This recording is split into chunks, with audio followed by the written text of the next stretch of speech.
रोजगार का प्रतीक है क्योंकि माफिया अब अतीत है।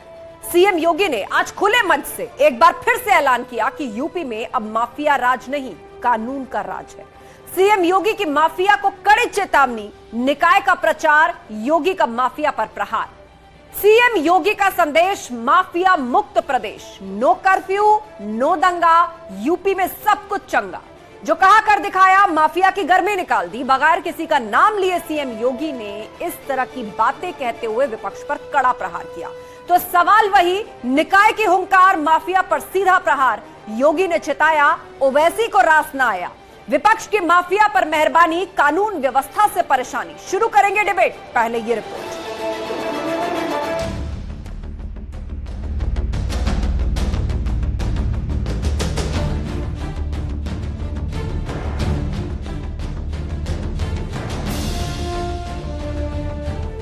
निकाय का प्रचार, माफिया पर प्रहार। आज कर्फ्यू नहीं, आज दंगा नहीं, आज गुंडा टैक्स नहीं। गुंडा टैक्स वसूली करने वालों की सबकी गर्मी शांत हो गई ना। योगी का संदेश, माफिया मुक्त प्रदेश। अतीक अहमद के मन में, उनके गैंग के मन में कुछ कंफ्यूजन था कि वो इस प्रकार सड़क पे हत्या करेंगे, गवाह की महत्वपूर्ण और बच निकलेंगे। उनके लिए और ऐसे हर एक माफिया के लिए योगी जी ने एक मजबूत संदेश दिया है।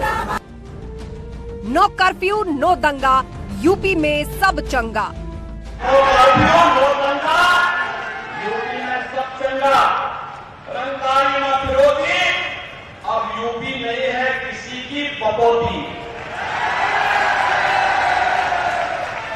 माफिया अपराधी हो गए कि सुरक्षा खुशहाली, रोजगार का अब बना है प्रतीक। माफिया अब अतीत, यूपी रोजगार का प्रतीक। उत्तर प्रदेश कर्फ्यू नहीं, कांवड़ यात्रा की तैयारी के लिए उत्साह के साथ आगे बढ़ता है। अब उपद्रव नहीं, उत्सव हमारी पहचान है। अब माफिया नहीं, महोत्सव हमारी पहचान है। माफिया पर गाज, विपक्ष को क्यों ऐतराज? मैं कहना चाहता हूं अखिलेश यादव जी, आप इसी तरीके से अपराधी और माफियाओं के साथ इलू इलू करते रहे तो आगे आने वाले चुनाव में जनता आपको दौड़ा दौड़ा कर मारेगी, समाजवादी पार्टी को वोट नहीं मिलेगा। ओवैसी को शूटर्स में क्यों दिखा टेरर मॉड्यूल? जो सरकार सत्ता में है दिल्ली में और यूपी में, अगर वो इस टेरर मॉड्यूल को खत्म नहीं करेंगे कानून के दायरे में रहकर, तो ये और हत्या करेंगे। 8-8 लाख का इलीगल वेपन है, 16 लाख उनके पास। किसने दिया उनको वो गोलियां? किसने दी उनको? किसने उनको जगह बताई वहां पर? किसने उनको कहा कि इस जगह पर ये लोग आ रहे हैं? ये हम सवाल उठा रहे हैं।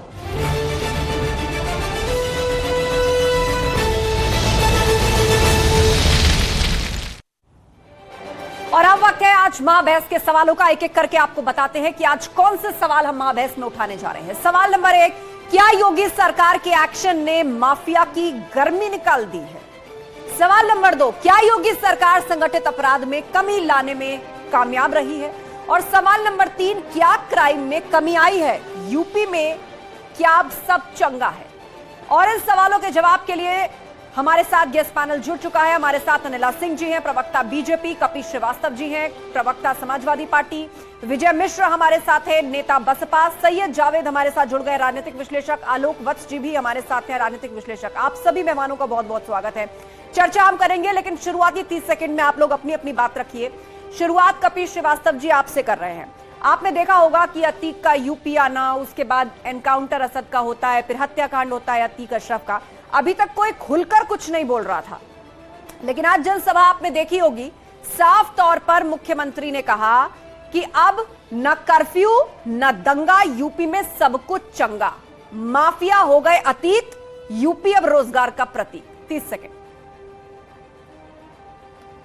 यूपी में कुछ नहीं चंगा, क्योंकि यहां पर सरकार ही कानून को कर रही है नंगा। जहां आप बयान हल्फी दे करके किसी व्यक्ति को न्यायिक अभिरक्षा से पुलिस अभिरक्षा में लेकर के सुप्रीम कोर्ट को दे करके आते हैं, और वहां इस तरीके से भारतीय जनता पार्टी का सदस्य और बजरंग दल का सदस्य अगर किसी की हत्या करता है तो ये कानून पर प्रश्न है, ये जंगल राज का प्रश्न। बात इस चीज की है, जहां शूट आउट हुआ वहां पुलिस मात्र 9 क्यों? जहां शूट आउट हुआ वहां पर पुलिस ने डीपीआर कब्जा में क्यों नहीं लिया? और आखिर एसआईटी ने 5 दिन बाद लिया। 30 सेकंड पूरे, 30 सेकंड पूरे। आगे विस्तार से आपकी बात सुनने के लिए लौटेंगे। आगे बढ़ते हैं अनिला सिंह जी, 30 सेकंड। मेरी सबको राम राम। और योगी आदित्यनाथ जी ने 2017 में जब मुख्यमंत्री पद पर बैठे थे, जो प्रण लिया था, जो वायदा किया था, उसी को निभा रहे हैं। वायदा किया था कि उत्तर प्रदेश को भयमुक्त कराएंगे। तो भयमुक्त कैसे हो उत्तर प्रदेश? अपराधी, माफिया, डॉन, इन पर चाबुक चलनी चाहिए। लगातार चाबुक चल रही है। जो प्रॉपर्टीज इन लोगों ने कब्जा कर रखी थी उसको छुड़वाना बेहद जरूरी था, बिल्कुल छुड़वाई भी जा रही है। और निरंतर विकास के लिए अलग अलग परियोजनाएं जो हैं उत्तर प्रदेश में लाई जा रही हैं। 30 सेकंड पूरे। अब हम रुक करेंगे विजय मिश्र जी, नेता बसपा हमारे साथ है। विजय मिश्र जी, इतनी कड़ाई कभी पूर्व की सरकारों में हुई है? 30 सेकंड। आस्था जी, आप कहती कड़ाई हुई है, खुलेआम गोली मारी जा रही, हत्या हो रही है पुलिस अपने अच्छा में, ये किसी में भय रह गया है? अरे ये तो गैंगवार है, सरकार का डर कहाँ रह गया अपराधियों में? एक उमेश पाल की हत्या दिन दहाड़े हुई, उसके बाद 2-3 अपराधी आते हैं और अतीक को पुलिस अब तो पुलिस सिक्योरिटी गार्ड के रूप में अगर नेताओं के साथ चले तो भी डर लगेगा कहीं पुलिस के रहते ही मेरी हत्या ना हो जाए। तो स्थितियां आप सामान्य नहीं है। अब ये है कि आप लोग या भाजपा वाले अपनी वाहवाही लूटे, अलग बात है, लेकिन प्रदेश में आज भी जंगल राज है। अपराधी बेखौफ जिसका मन हो रहा है उसकी हत्या कर रहे हैं, जिसके साथ जबरदस्ती करना है कर रहे हैं। 30 सेकंड पूरे। सैयद जावेद जी। नहीं आस्था जी, अभी आप कह रही थी कि ये जो है मुख्यमंत्री की कड़ाई है, मुझे लगता है ये सरकार की ढिलाई है। और ये सबसे बड़ी जो है सरकार की नाकामयाबी है कि पुलिस प्रोटेक्शन के अंदर, पुलिस की हिरासत के अंदर अपराध होता है और अपराधी सरेआम जो है वो गोलियां चलाते हैं। ये जो है सरकार की सबसे ज्यादा मैं कहूंगा निकम्मापन है कि सरकार मौजूदा होते हुए भी पुलिस प्रशासन की सुरक्षा के अंदर जब लोग सुरक्षित नहीं तो फिर आप क्या तवक्को कर सकते हैं कि आम जनमानस का क्या होगा? अभी जवाब जी 30 सेकंड, यहीं से उत्तर 30 सेकंड पूरे हो गए, फिर लौटेंगे आपके पास। आलोक वत्स जी हमारे साथ हैं। 30 सेकंड आलोक जी, फिर डिबेट को विस्तार कर देते हैं। देखिए, इसमें कोई शक नहीं है कि अतीक और उसके भाई की हत्या जो हुई है उसमें बहुत बड़ी चूक हुई है इंटेलिजेंस एजेंसी से, पुलिस से, LOI से और जितने भी इन्वेस्टिगेशन एजेंसी हैं उनके द्वारा। लेकिन इन सब के बावजूद यूपी में माहौल ठंडा है, यूपी में माहौल इन्वेस्टमेंट के लिए बहुत सुखद है। यूपी में हर तरीके से कम इन लोगों का साम्राज्य था, जो स्थापित साम्राज्य, जो डर, भय, लूट, माफिया, बलात्कार से प्रेरित था, उस सब ठीक है, कहीं कोई गुंजाइश नहीं है। प्रदेश आगे की ओर बढ़ रहा है। अग्रसर ठीक है। 30 सेकंड पूरे। चर्चा की शुरुआत करते हैं कपीश श्रीवास्तव जी। माफियाओं को लेकर सरकार कह रही है कि बहुत सख्त संदेश गया है और निकाय चुनाव में एक तरीके से इसको बहुत आगे रखा जा रहा है। जिस सुरक्षित समाज, जिस सुरक्षित प्रदेश की बात या वादा करके सरकार को चुना गया था, वो बदस्तूर जारी है, ये मैसेज देने की कोशिश। ये मैसेज नहीं, ये जो कार्रवाई कर रहे हैं योगी आदित्यनाथ जी, ये राजनीति से प्रभावित है। और चलिए, लगता है डिस्कनेक्ट हो गए हैं कपीश जी। सैयद जावेद।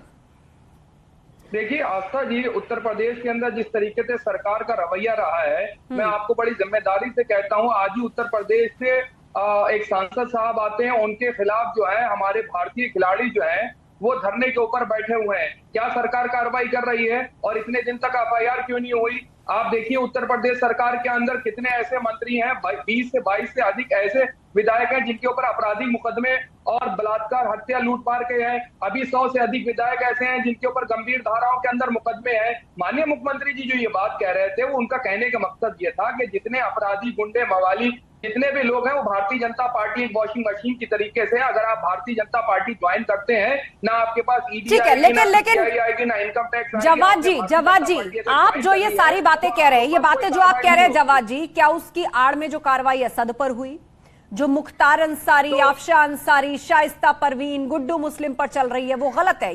ये सब लोग पहले से ही किसी वॉशिंग मशीन से निकलकर सफेद पोश लोग हैं, रोजाना ज़कातें करते थे ये लोग। नहीं, वो जितने नाम मैंने आपको गिनाए हैं वो मौजूदा भारतीय जनता पार्टी में 42% ऐसे विधायक हैं जिनके ऊपर आपराधिक धाराओं के अंदर मुकदमे चल रहे हैं। लेकिन इससे कौन सी पार्टी बची है जवाद जी, आप बताइए। आप मुकदमों की बात कर रहे हैं, इससे तो कोई पार्टी नहीं बची। आलोक वत्स जी, बहुत अच्छी बात। अच्छा सुन लीजिए 10 सेकंड और दे दीजिए। ठीक है, 10 सेकंड फिर आलोक वत्स जी। ठाकुर के बारे में आपका क्या ख्याल है? साध्वी प्रज्ञा ठाकुर के ऊपर उनको एक में दूसरे को बोलने दीजिए। किसी के ऊपर मुकदमा चलना और अपराध सिद्ध होना में बहुत अंतर है। हाँ, इन लोगों का समाज पूरा यूपी जानता था कि किस तरीके के लोग हैं ये। दिन दहाड़े ये गोली मार देते थे, दिन दहाड़े ये बलात्कार करते थे, बच्चियों को उठा लेते थे। क्या बात करेंगे आप? नहीं अभी वो अगर किसी के ऊपर राजनीतिक केस है, इसका मतलब वो गुंडा मवाली नहीं है। आप गलत बोल रहे हैं, गलत उदाहरण दे रहे हैं आप जवाद जी, गलत उदाहरण दे रहे हैं, आप गलत उदाहरण दे रहे हैं, बहुत गलत उदाहरण दे रहे हैं। मदरसा से इसने बच्चियों को सेब और संतरा बराबर नहीं हो जाएगा। मदरसा से बच्चियों को उठा के ना आलोक जी ऐसे नहीं। एक एक करके बोलिए, एक एक करके बोलिए, एक एक करके कितने बोलिए। आपराधिक मुकदमे उनके ऊपर बता ठीक है जवाद जी, आपने अपनी बात रखी, अब उनकी बात सुन लीजिए, आलोक वत्स जी की बात सुन लीजिए। धनंजय सिंह के बारे में भारतीय जनता पार्टी के अंदर लोग हैं जिनके ऊपर मुकदमे हैं, लेकिन वो मुकदमों को सिद्ध तो होने दीजिए। अरे तो आपने भी कहा सिद्ध होने दिया। अपराधी के खिलाफ आप इनकाउंटर अगर कर रहे हैं तो ये सरकार की जिम्मेदारी होगी साहब, यहाँ पे न्यायालय है। ठीक है, आप दोनों शांत हो जाइए। अनिला सिंह जी, उसके बाद कपिल जी भी हमारे साथ पैच हो गए हैं। अनिला सिंह जी, आप गलत बोल रहे हैं। सरकार ने नहीं मर्डर किया है, एक अपराधी का एक दूसरे अपराधी ने किया है, और मैंने कहा कि चूक और इन्वेस्टिगेशन अभी चल रही है, इन्वेस्टिगेशन चल रही है। चुनावी मंचों की तरह आरोप प्रत्यारोप मत लगाइए। अनिला सिंह, इसको सपोर्ट नहीं करता। ठीक है, कोई सपोर्ट नहीं करता है, एक लीगल प्रोसेस है, चल रही है इन्वेस्टिगेशन, कानून के दायरे में है पूरा केस। अनिला सिंह जी, बिल्कुल आस्था जी, आप बिल्कुल ठीक बात कह रही हैं कि इन्वेस्टिगेशन चल रही है। यहाँ पर अतीक और उसके भाई की हत्या हुई है, पुलिस की मौजूदगी में हत्या हुई है, जुडिशियल कमेटी भी बन गई है, वो भी इन्वेस्टिगेशन हो रहा है, हर तरीके का इन्वेस्टिगेशन हो रहा है। असद और जो उसका शूटर था वो जो मारे गए एनकाउंटर में, उसका भी इन्वेस्टिगेशन हो रहा है। पर इन्वेस्टिगेशन की रिपोर्ट से पहले ही जो ये लोग चाहते हैं कि भाई मीडिया ट्रायल हो जाए, मीडिया को भी फोर्स करते हैं, मीडिया को भी कटघरे में लाकर खड़ा कर देते हैं, क्योंकि इनका खुद का पर्सनल एजेंडा है। यहाँ पर इसमें कोई दो राय नहीं है कि जब से योगी आदित्यनाथ जी मुख्यमंत्री बने हैं तब से यहाँ तो दंगा नहीं हो रहा है, दंगा मुक्त हो चुका है उत्तर प्रदेश। समाजवादी पार्टी के समय 700 दंगे हुए थे, बीएसपी के समय 374 दंगे हुए थे, योगी जी के समय फिलहाल तो कोई दंगा नहीं हुआ है। हाँ, प्रयास जरूर हुआ है, एक बार प्रयास हुआ था सीएए के समय, तो पोस्टर चिपका दिए गए थे।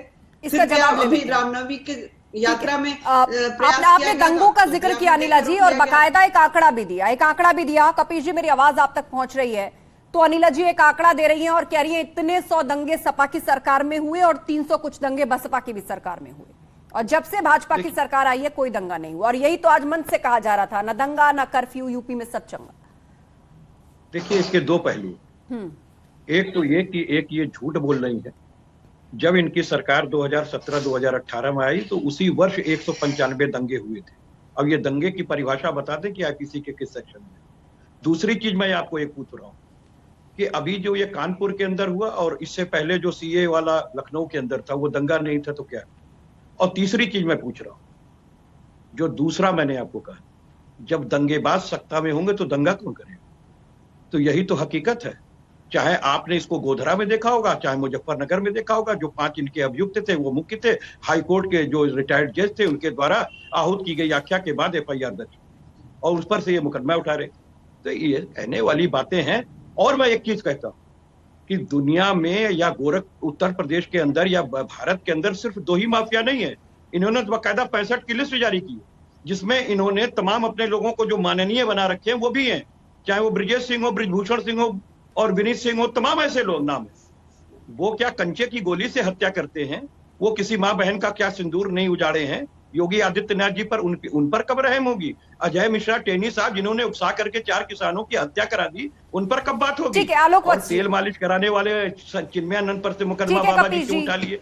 बाबा जी अपने पर से 302, 307 का मुकदमा क्यों उठा लिए? ये बड़ा प्रश्न है कि क्या न्यायालय पे योगी जी को खुद भरोसा नहीं है, वो दूसरों की बातें कह रहे हैं? तो ये बात समझनी चाहिए, इनसे पूछिए ना मुझे। आलोक वसी, आप मुझे बताइए कि योगी जी ने अपने पर से 302, 307 का जो वो जवाब दे रहे हैं आलोक वसी, सिपाही के हत्या का मामला था, जवाब तो क्या उनको न्यायालय जवाब सुन लीजिए कपिल जी, उन्होंने क्यों अपना मुकदमा उठा लिया? कपिल जी बोलने दीजिए। देखिए आपने सारे पॉइंट्स अपने रखे, अब उस पर जवाब दे रहे हैं आलोक वत्स। देखिए पॉइंट पे आप जो बात कह रहे हैं, दंगों का जो आंकड़ा दे रहे हैं, वो सरासर झूठ का पुलिंदा है।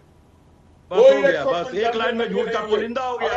आप भी तो यही कह रहे थे ना कपिल जी, आपने भी अनिला जी का आंकड़ा ये कह के खारिज किया कि वो झूठ बोल रही हैं। ना आस्था जी, आप अपने पीसीआर से कहिए, तत्काल 2018 के एनसीआरबी की रिपोर्ट उठा के देख लें, अगर उसमें 195 दंगे ना हो तो कहिएगा 195 दंगे 2017, 2018।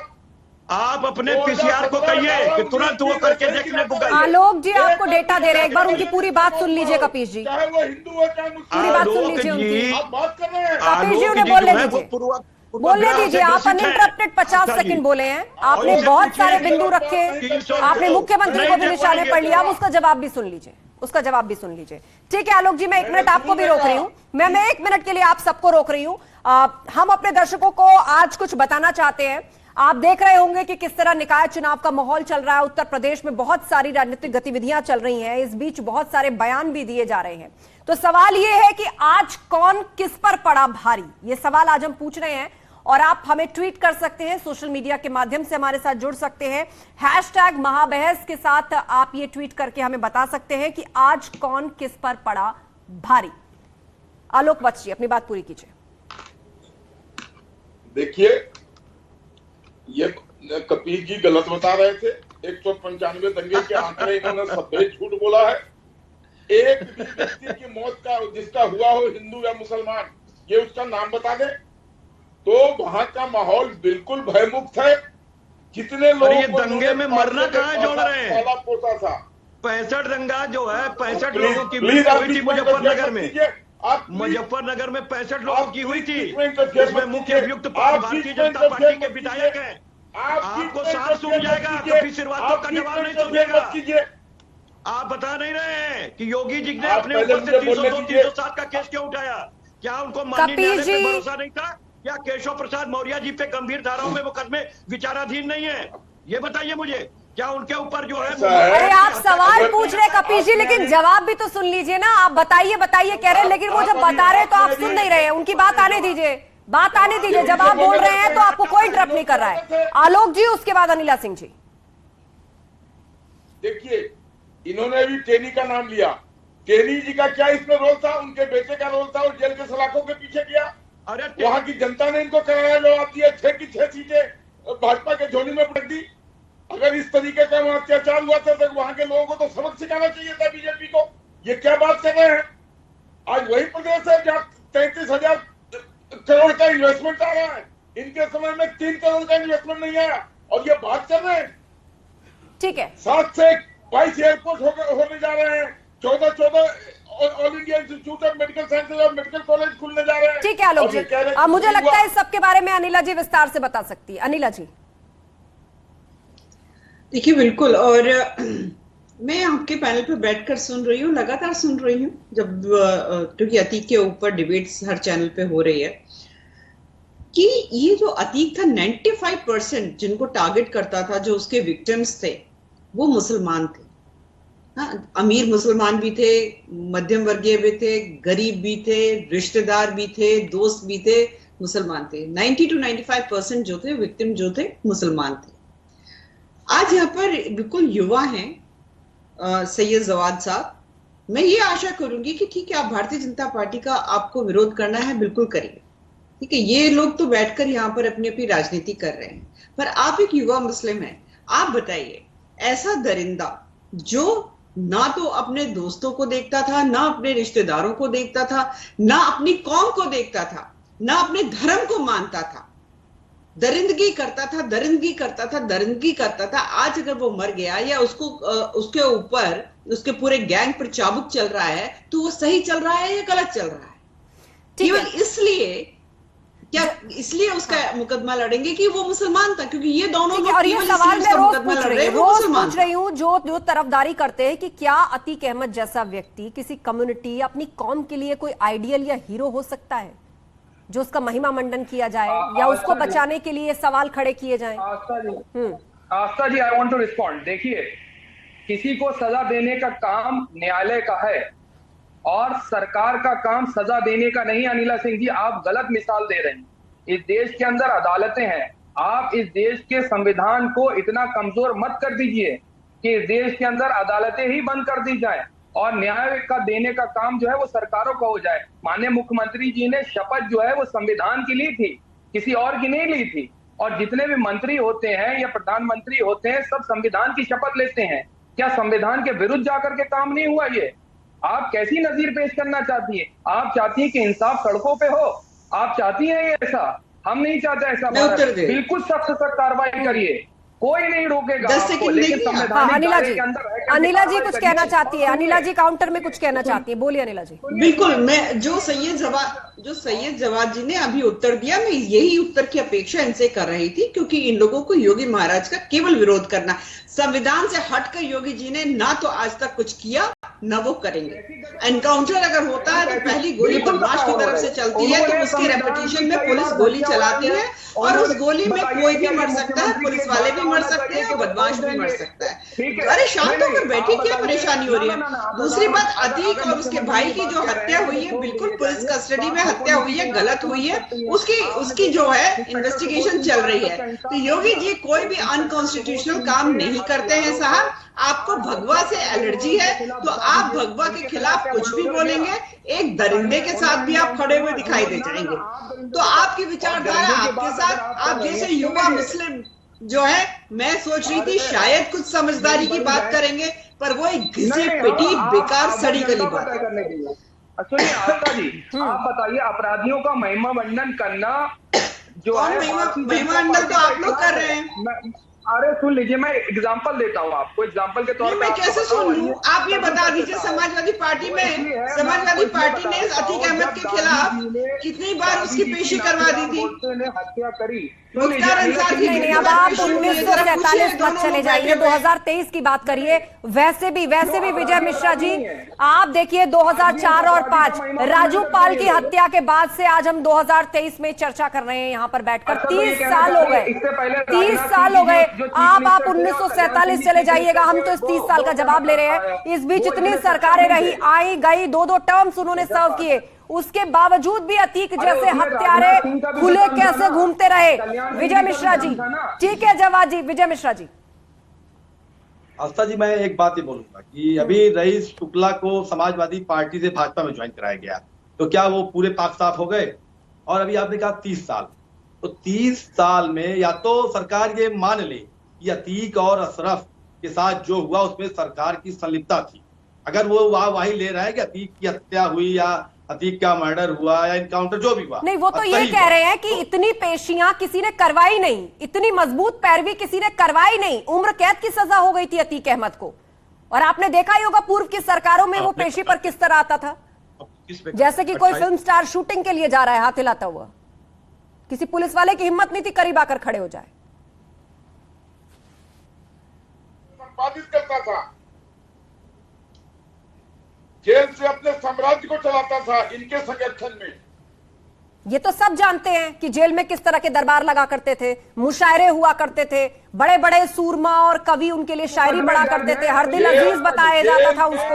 वही मुकदमे दर्ज हैं बहुत से भारतीय जनता पार्टी के नेताओं के ऊपर, सोबत करने के ऊपर है, वही सेम धाराओं के अंदर इनके राज में पत्नियों के साथ जेल में सोबत करने की विधायक है, मंत्री है। ठीक है, कपिल श्रीवास्तव जी, आस्था जी, इनके आलोक जी, मैंने कपिल जी का नाम लिया है, आप तक आवाज पहुंची ना कपिल जी? जी आवाज आ रही है अभी, बोलिए जी। मैं एक बात ये कह रहा हूं कि देखिए, अभी हमारी बहन ने क्या कहा कि आप चूंकि मुस्लिम है इसलिए हम कह रहे हैं कि अतीक अहमद ने सबसे ज्यादा तो मुसलमानों के साथ वह हैसियत की, तो सेंगर साहब ने किसके साथ की है? आप उसको भी बांटिएगा क्या हिंदू मुसलमान में अपराधियों को? और ये चिन्मया साहब जो है किस बहन बेटी से तेल मालिश करा रहे थे? ब्राह्मण बेटी थी जो जेल में है और हुजूर ने उनके ऊपर से केस उठा लिया। वीडियो में है जो चीज, उसको भी आप बताइए। आप एक स्त्री होकर के उनके साथ नहीं करिए। सेंगर साहब ने पूरा परिवार बेटी का साफ करवा दिया। किसका परिवार था वो बेटी कौन थी?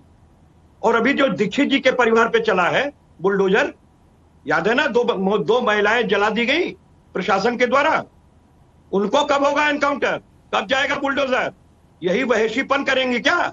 ये सरकार वहेशी हो गई है, इसके मुंह में खून लग गया है और इसी वजह से उत्तर प्रदेश में एनकाउंटर फेक साबित हुए।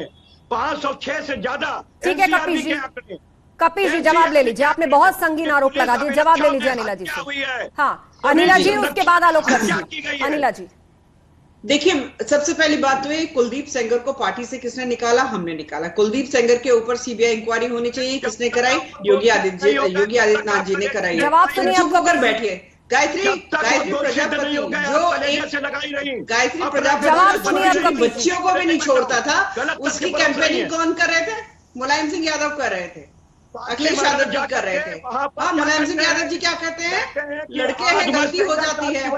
ये मानसिकता जो रखते हैं वो हमें ना दिखाएं, हमें शीशा ना दिखाएं। अपने गिरबान में झांक कर देखिए, सैफई में जो नाच गाना हो रहा था, मुजफ्फरनगर में दंगों में लोग मर रहे थे। आप हमें सिखाएंगे?